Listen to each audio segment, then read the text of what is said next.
Justice, or vengeance, a noble ideal, or just an excuse to beat up poor people in alleys? Today, we answer the most important question of our time. Is Batman just a really buff Plato with trauma?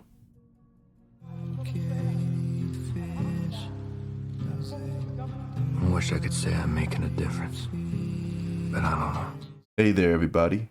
Apathy Talks here, and this is my take on justice, vengeance, and what happens when billionaires get bored and read too much niche. If you're into deep dives on morality, madness, and cinematic brooding, you're in the right place. Let's get this out of the way. Batman is jacked, brooding, rich, and dressed like an armored bat. You'd think he'd have better things to do than spend his nights giving criminals concussions, but nope. He's here to clean up Gotham with his fist and just a sprinkle of justice. But wait, is it actually justice? Or is it vengeance with good PR? Matt Reeves, the Batman, wants us to believe it's the former. But if you've ever yelled, "I am vengeance," before decking a guy in face paint, I've got news for you. You're not channeling Socrates. You're just committing assault. This Batman isn't just a hero. He's a vibe. A gritty, eyeliner-wearing, Nirvana-blasting vibe.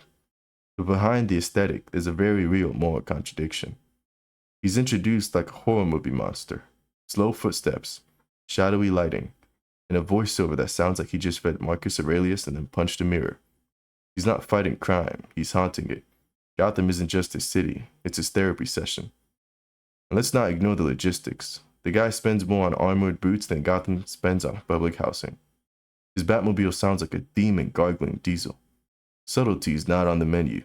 And yet, we cheer, because somewhere in all the brooding and bruising, he makes us believe that justice can be brutal, but still noble. Plato, the OG philosopher king, believed justice was the harmony of a well-ordered soul in society, everybody doing their job, no one stepping out of line. So what would he think of Batman? Batman is literally a billionaire stepping out of line. Instead of funding schools or hospitals, he's out here LARPing as fear itself. If Plato saw this, he'd probably choke on his hemlock and write a whole new dialogue called The Bat Public. But okay, to be fair, Batman is keeping order, just not in the licensed, accountable, rule of law kind of way. More like a what if Uber but for punches kind of way. And if we're really being philosophical about it, Batman isn't trying to fix Gotham's soul. He's just running damage control on its worst impulses. Plato would say Gotham needs philosopher kings. Instead, it got a billionaire with unresolved childhood trauma in the world's most intimidating Fitbit. Also, let's not ignore the irony. Plato feared democracy because he thought people would vote for the wrong kind of leaders. Gotham voted with fear, and Batman won. No campaign, no debates, just one punch at a time. It's justice, sure, but it's also performance art with gadgets. Justice as theater, performed nightly in Kevlar and trauma. Police! Hands up! Now let's talk about the Riddler, Batman's Zodiac Killer TikTok version. He's not just a villain, he's an ideology with Wi-Fi and a follow account. Riddler is the chaotic embodiment of utilitarianism.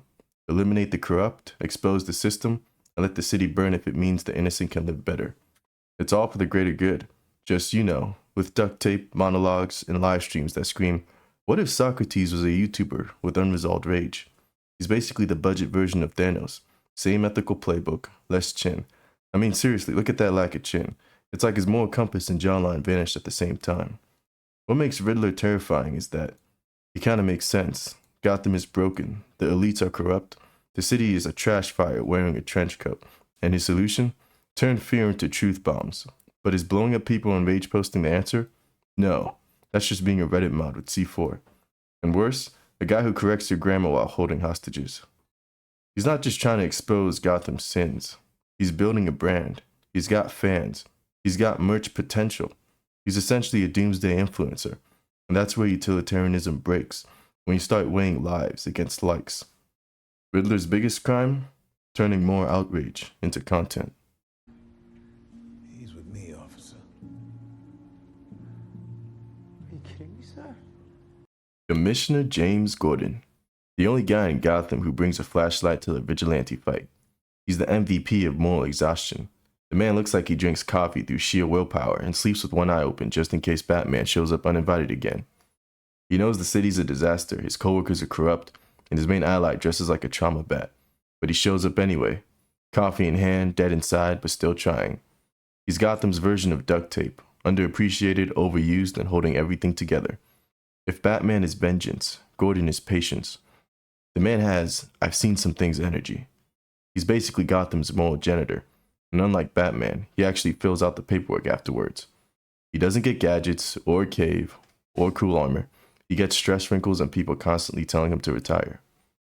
But he stays, because someone has to believe in the system, even if it's held together with lies, bribes, and copious amounts of Advil.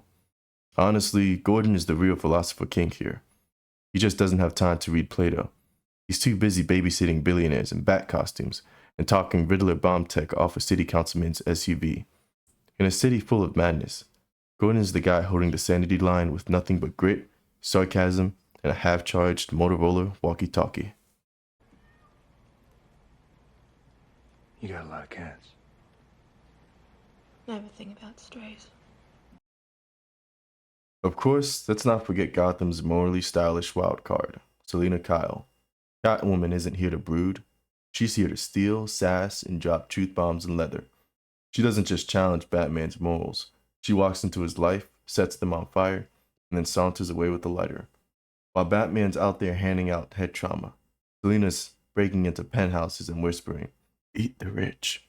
She's like Gotham's Robin Hood, except it's steal from the rich and give to my poor self. One moment she's cracking safes, the next she's lecturing Bruce on economic disparity like it's a TED Talk with claws. She isn't driven by vengeance. She's powered by rage and eyeliner. And her moral compass, chaotic good with a side of daddy issues and a dash of girl boss. Make it existential. She challenges Batman not just on his methods, but his privilege. You've got that white savior energy, she says, and it hits harder than a batarang. Selina doesn't punch down. She aims for the top, and occasionally flirts while doing it. Selina is what Batman could be if he traded in guilt for swagger.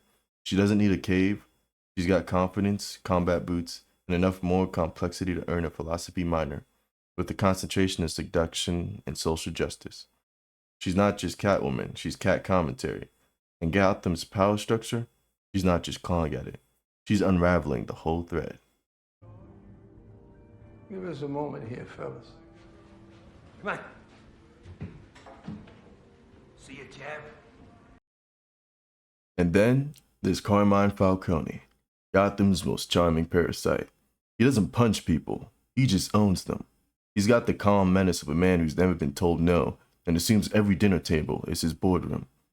While Batman broods and Selina boots doors, Falcone sips whiskey in silk robes and commits white-collar crime with street-level consequences. He's the kind of guy who gives off, "I donate to charity for tax reasons" energy, while running an underground empire. In a movie full of characters defined by trauma, Falcone is defined by control. He doesn't just break the law, he rents it. His empire isn't made of violence, it's made of favors, and everyone in Gotham owes him one. If Batman is vengeance and Riddler is revolution, Falcone is just capitalism with a pistol and a smile that says, "What bribe?" Whoa, whoa, whoa! Take it easy, sweetheart. You looking for me? And then, waddling out of the shadows like a morally ambiguous penguin in a trench coat is, well, Penguin, Oswald Cobblepot, aka Gotham's walking Yelp review for corruption. He's not the brains of the operation, he's the guy who turns criminal chaos into organized spreadsheets. The Penguin is less supervillain and more sleazy club manager who accidentally became important. He doesn't want to destroy Gotham, he wants to run it, like a sketchy steakhouse with too many side deals. He's out here making power plays in alligator shoes, using phrases like business opportunity, while people vanish in the alley behind his bar. Penguin is Gotham's future. Corporate crime with a Brooklyn accent. He's not interested in metaphors or moral dilemmas. He wants turf, respect, and maybe a discount on imported cigars. He's also somehow the most normal of the rogues gallery, which is deeply unsettling. Like, yeah, he might shoot you, but at least he files his taxes, probably. In the end, Penguin's superpower is survivability. He's not a symbol or a revolution. He's the guy who watches Batman punch a guy through drywall and thinks, you know what this city needs? Better margins. Alfred, stop. You're not my father. I'm well aware. As for the unsung hero of brooding billionaires everywhere, Alfred Pennyworth. He's part butler, part field medic, part therapist, and full-time guilt dispenser. In The Batman, Alfred is less tea and toast and more, here's your encrypted documents and a guilt trip, Master Wayne. He's like a British Google Calendar reminder for Bruce's trauma and moral compass. He doesn't suit up, but somehow he still ends up nearly dying. Why? Because being emotionally available in Gotham is hazardous to your health. Alfred isn't here to coddle Bruce. He's here to keep him from becoming a full-blown fascist in a batsuit. Every line he delivers has the emotional weight of a war memoir and the tone of a dad who's been disappointed since 2004. He's one of the few characters who treats Batman like a human being instead of a myth or a meme. He doesn't need gadgets, he has sarcasm, life experience, and a British accent sharp enough to cut through Kevlar. In a world of vengeance, Alfred is the voice of weary, dignified reason. He's Gotham's last line of emotional defense. And let's be honest, the only one in the Wayne Manor doing any actual work.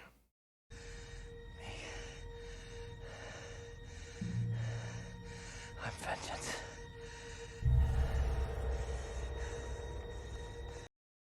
Throughout the film, Batman slowly realizes he can't just punch his way into justice. Vengeance doesn't inspire, it doesn't heal. It only creates knockoff Riddlers in tactical vests with too much Wi-Fi. When the Riddler's followers quote him word for word, Batman has a full-blown existential crisis, and it's a thing of beauty. It's like he opened a fortune cookie and it said, "Bro, you're the problem." In that moment, the brooding knight of fists becomes the reluctant philosopher of light. He realizes justice isn't about fear, it's about presence, about becoming a symbol that uplifts, not just terrifies. It's his, "I could be more than a meme" moment.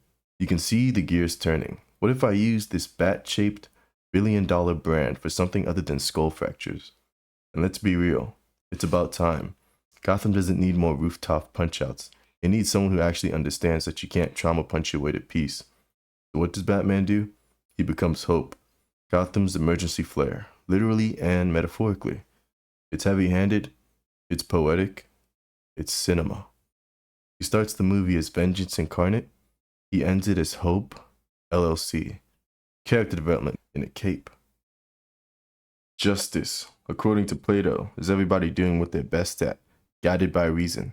Batman is great at gadgets, angst, and running on rooftops like a Moor ninja. But should he really be the guy deciding who gets concussed tonight? Justice builds systems. Vengeance builds trauma. One has oversight. The other has a grappling hook and a personal brand.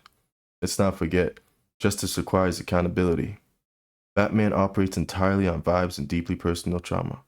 If he were a real guy, there'd be 3 documentaries and a congressional hearing about him by now. So is Batman a philosopher king, or just a buff trauma gremlin in a cape? Honestly, both. Maybe that's why we can't look away. He's the man who stares into the abyss and then emotionally journals about it in his Batcave. Because we've all wanted to punch our problems. He just does it with a $500 million suit, a custom soundtrack, and a scowl that can make Kant rethink ethics. Maybe justice isn't about perfection. Maybe it's about trying, even if that trying involves nighttime theatrics, trauma-fueled workouts, and the world's most dramatic eyeliner. The Batman teaches us that justice without self-awareness becomes vengeance, and vengeance without restraint becomes, well, the comment section. So next time you're watching The Batman, remember, Plato would have hated this guy, but Nietzsche would have subscribed.